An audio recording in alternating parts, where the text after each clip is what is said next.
boxes which are his food to keep him going for the winter. It's like a little snapshot of what life was really like in the Middle Ages. What have we got under here? Oh, hello. They're not holding back, you see, in these misericords on a bit of nudity when they want to use it. This is a bare-breasted mermaid. As well as being bare-breasted, she's a little bit plump. You can see a little muffin poking out around the top of her fish scales. There may be a warning here against beautiful women and their wiles luring men onto the rocks of sin. What about here? What's going on here is that you've got an alewife here, half naked. No, she's not even half naked, she's completely naked. And she's still got her ale jug clasped in her hand.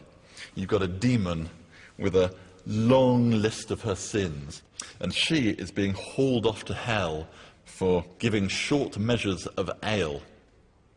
Can't really argue with that. This is a drunk, bent over his barrel, lolling forward with the effort of it all. These were never intended for public consumption. Ordinary men and women simply wouldn't have seen them. These images were there as entertainment and instruction for the clergy. Clearly, they weren't quite so po-faced as we might imagine. You find morality, yes, but not dominating, not bullying, sincere, heartfelt. You find fantastical creatures. You find lives, from the bawdy to the sacred. They really did fill their churches with life. In many medieval towns and villages, the church was their only public building. Things took place in the nave, the main body of the church, that you wouldn't expect in a consecrated space. Plays, games, and gossip. But it was another area of the church, which today we often overlook, that was an even greater focus for everyday life: the porch. Most churches have one, some grand, like this one at Eye, and some simple, like this one in Bradford-on-Avon. It's this impressive entrance at Walpole in Norfolk that I've come to explore. This is a fabulous church porch. It was here that sacred met secular. In the church porch, contracts were sealed, wills signed, and debts repaid. Sometimes unidentified corpses were laid out to be claimed.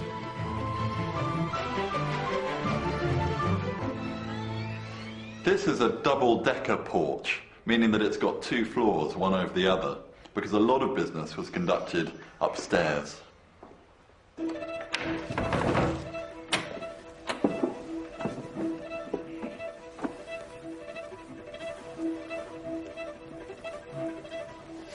think this is going to be the way. Let's see. Yes. Right, quite narrow.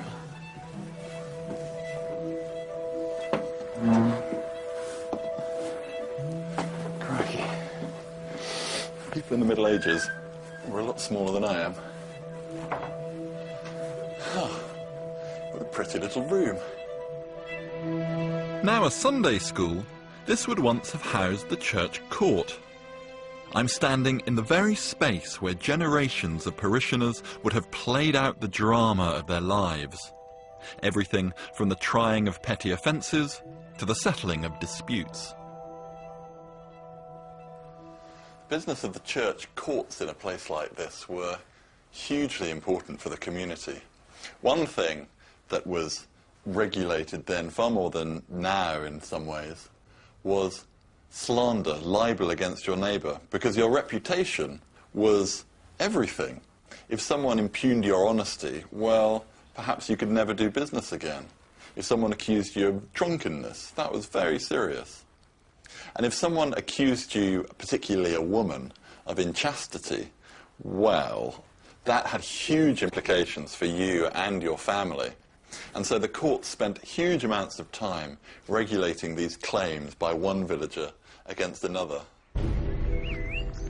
So the inside of the medieval church bustled with life, but it was outside, in the churchyard, a space that today we associate with the dead, where people really let their hair down.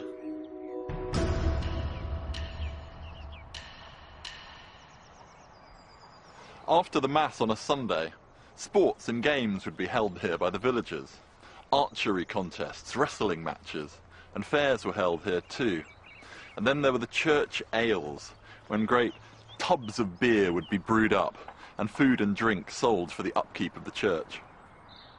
On these feast days, scenes of drunkenness and brawling were a regular occurrence. But there was increasing disquiet about the use of consecrated ground for these entertainments. And so in 1509, here at Fressingfield, a separate building was erected right on the edge of the churchyard to allow the eating and the drinking and the fun to continue. These buildings were once commonplace. They were known as church houses. The bequest that left this building for the church said that it was doing so for the greater reverence of God, and it is now a pub. And so began a happy relationship between the village church and the village pub. And who knows, maybe your local pub was once a church house like this one, its origins deep-rooted in the church which stood at the heart of every village. I've explored some beautiful churches, and I've looked beneath their surface to unpick the stories they tell. Our medieval ancestors filled their churches with a vivid sense not just of the cosmic world of angels and demons, but of the world around them, humorous, warm and animated. The people who built and decorated these buildings may be long gone, but if you know how to read them, their churches are still brimming with life. But among all these images of life, there are also images of sorrow and of death. But not just of death. The bells that summoned you to church would also sound as your soul passed over into what was coming next. And it was on this that the greatest energy and imagination was spent. The life of the world to come. Next time, I'll discover how medieval churches began to reflect a growing preoccupation with death. I'll see how doom paintings, chantry chapels, and scenes of pain and anguish were all designed to prepare for a life beyond the grave.